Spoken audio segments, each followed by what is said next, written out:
Greetings, it is I, Susie Q. I've been super busy.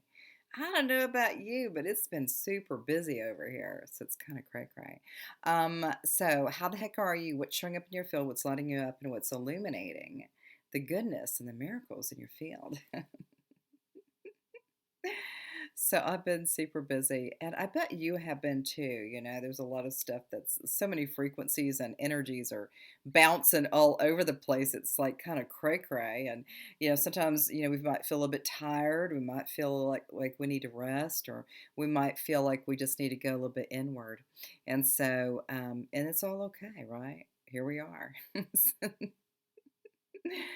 Yeah, so I work at a chiropractic office. I was just there briefly, but I do all my chiropractic work from home, and it's super fun, and I really enjoy that. So I want to get right to it. So I had every once in a while I get questions from people.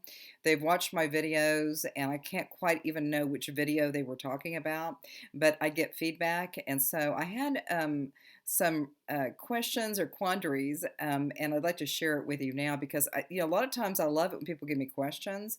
Um, I love, like the other night, I did a beautiful Akashic reading with a beautiful divine friend, and the stuff was really powerful and wonderful. And at the end, she was giggly and super excited, like super giggly, and enjoying kind of the stuff that was coming through. So, but I love feedback. I love questions, and so I'm gonna just read this. It says, "Hey Susie, how you doing?" I have some questions for you from your videos. Like you've mentioned a few times that you believe you no longer have a contract in this life. Well, it's really more about so the contracts and all these programs and all these vows and promises and everything. For me, I feel like it's been a wipeout from my own sense of awareness, even with karma and samskara. So when we really look at some of these structures, that have maybe been part of our reality, or maybe we didn't even know we had any of this, right? But you just start noticing that a lot of the things that were once important or scary, or kind of a lot of bumps in the road, or these different events, is that we know that once it's done and it's already done, it's already gone, then we don't really need to play with that energy anymore. The energy has receded from the consciousness. Now, with that about the contracts, a lot of times I refer to it that my life purpose has been met.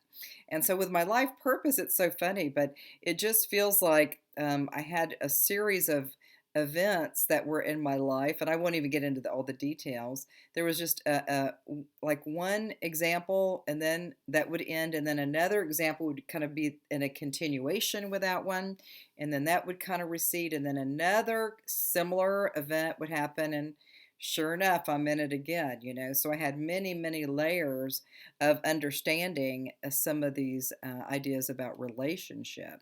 And so I think a lot of us, we sometimes, I think it's neat when some people like get married and or get together and they're together forever, then, but for some of us, we've had a lot of experiences with understanding what relationships are. And so that's kind of what, when I look at, my life purpose has been met, it doesn't mean that I'm going to fly out of here, right? It just means that that bandwidth of energy that took quite a bit of my lifetime of understanding about relationships it has receded. So that has completely receded. And so I'm sure that there's more things coming for me. But when I really look at contracts, purposes, all these different kind of constructs and different dimensional realities and things of that nature, is that I know that it feels like I feel like I'm like liberated. It's like a liberation when you know that you no longer have a contract or a vow or purposes that have somewhat been met, but it's very powerful, and it's real free, it's real freeing, and it's really nice to know that I got to have all these lessons while I was still here. So a lot of my life lessons and my purpose has been met. And when you know it, that you've kind of met all of that, it means that all those things that you used to do that kind of got you into trouble or kind of got you into messes or whatever, or uh, extending too much energy out for all that work, and all that contemplation with our lessons. But now I don't feel that anymore. So it's really kind of neat. So that was a great question. And she next says, I'm just curious, maybe you said why and I missed it, but why do you think that? Why do I think that? Because I just don't feel it anymore. I don't feel that need to continue to be part of a continual or perpetual loop. I'm out of, I don't even have a loop anymore. So that perpetual loop of energy or those karmic ties, I just don't feel it anymore. I just don't. So I feel like I've kind of graduated. Let's see what else. And then she says, you could make a video. So I'm making a video for my friend. Also, just something to confirm your video from yesterday. I'm listening to Wayne Dyer from years ago, and just by chance, he's talking about us living in different frequencies and what's going on in the different levels. Anyway, I love your videos. Okay, so yeah, so what's interesting is that it's I always say like energy precedes thought. Energy precedes thought. So like even with some of these great teachers, right? That they have we're all kind of saying the same thing. We're all kind of saying it, but we're saying it through our personality, through how we look, how we perceive our life, how we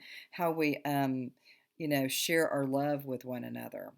So but that's really neat when there's some connections between some other teachers in your life that it kind of resonates with. And so with the idea of frequencies is always say, sometimes I've been kind of feeling a little bit tired lately. I've been kind of busy. I've been super busy too. I think that's probably why. And I'm not doing coffee. It's like a caffeine freak. Um, but with the frequencies, I think it's really neat. It's like sometimes you might say, well, I feel tired or my adrenals are low or I feel down or something like that. And what's funny too about also with some of my lessons too is with all of that bandwidth of my life purpose, I had lots of times of sadness. And so even that sadness doesn't exist anymore. I was kind of sad and depressed. It's kind of funny thinking about it now, but there were times where, I was just kind of like flattened out. And there may be people, right now that are kind of feeling that way, kind of flat or, not feeling their best, right? I'm going to take my phone here because there's no more messages there. But when we start feeling that feeling of depressed, I now call it deep rest. Because I used to have that when I was in my early, maybe in my 20s and 30s or something, and then we look back and go, but God, you were so cute, but you were so sad. What was that about? Well, we kind of arrive to things, and it's not like judging anything either, the feeling or the emotion or the sensitivity. But we just start noticing that eventually, or now for even me, I'm like, I don't feel that energy anymore. I just feel free. I just feel completely sovereign and free. And I think with the frequencies that we're working with right now, you could say that there's energies that are moving about, and they surely are, right? There are definitely a lot of energies moving around. But even in the seat of this beautiful presence of Gaia, with all the energies that are moving and all these other forms and structures and different things that we can't really comprehend, right? Is that we can still rest in our own sense of sovereignty. And so, whatever you're, working with frequency or the dimensions, I mean, all of these things have powerful insights for us. But in truth, we're here to be human. We're here to have these beautiful experiences. And for some, we can perceive these things, and for others, they can't. And it doesn't matter. But the main thing is that whatever insights that you get, or any of the frequencies that kind of come in that feel really yummy, is that you just notice that it's happening now. It's just happening now. And as it's happening now, that you're feeling better, maybe, just hearing some of the stories that are being spoken here is that, things change, right? Like even those sad times for me when I was a little bit younger, it's gone, it's like gone, but I still loved that Susie. I still loved that bandwidth of Susie's frequencies, But now, as I think as we're moving forward into the 2022 energies, is that there's going to be a whole lot of different kind of energies coming in that are, I think, going to be more uplifting energies and more kind of more abundant energies, or maybe even that kind of inspiring energy, because now we've had like 2 years with all of the stuff that's been happening, right? And so I think a lot of people are kind of getting tired of it, right? And so I'm like you, I agree too. But when we look at our frequencies, we can always just stay with that state of love, stay with that sense of peace, stay with that sense of humility, stay with that sense of loyalty, stay with that beautiful frequency of serenity and peace and calm and relaxation and pleasure and goodness and happiness and joy and forgiveness and just all these beautiful, beautiful bandwidths of energies. We call them words, but those words are just oof, they're lit up with this beautiful light, just totally lit up with this beautiful light. So I think that's all that I have to share. So for my friend Kat, I hope I addressed this for you. And if anybody else has any questions or comments or any kind of inquiries, I'm always kind of curious to see what will come through that might bring a semblance of some more interesting ways of looking at life, right? So, sending you so much love and namaste.